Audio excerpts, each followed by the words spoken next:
მადლობა ღმერთს, რომ ჩვენმა ურთიერთობამ ეკონომიკურ და ჰუმანიტარულ დონეზე ბოლო წლებში აქტიურად აღდგენა დაიწყო, ამბობს კრემლის პრესსპიკერი ზახაროვა პრორუსი ალექსანდრე კობაიძის კითხვის საპასუხოდ, რომელმაც მას საქართველო-რუსეთის ურთიერთობებთან დაკავშირებით ჰკითხა და დაინტერესდა რა უნდა გააკეთოს საქართველომ, რომ ურთიერთობები დაახლოვდეს.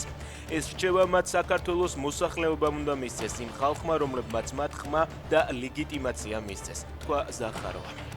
ლიბიის ყოფილი დიქტატორის მუამარ კადაფის შვილი მოკლეს საიფ ალ-ისლამის და ამბობს, რომ ის ალჟირის საზღვართან ახლოს გარდაიცვალა, თუმცა რა ვითარებაში არ დაუკონკრეტებია.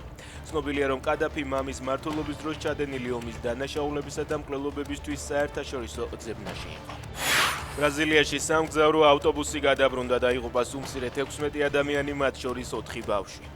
ავტობუსში, რომელშიც 60 მგზავრი იმყოფებოდა სეარა შტატში, რელიგიური ფესტივალიდან ბრუნდებოდა, რომელიც ყოველ 2 თებერვალს იმართება და მას ათასობით ადამიანი სტუმრობს.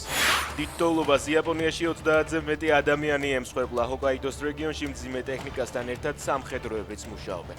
კატასტროფების მართვის სააგენტოს მონაცემებით 20 იანვრიდან მოყოლებული თოვლთან დაკავშირებული ინციდენტების შედეგად ქვეყნის მასშტაბით 100-ზე მეტმა ადამიანმა მიიღო მძიმე დაზიანება.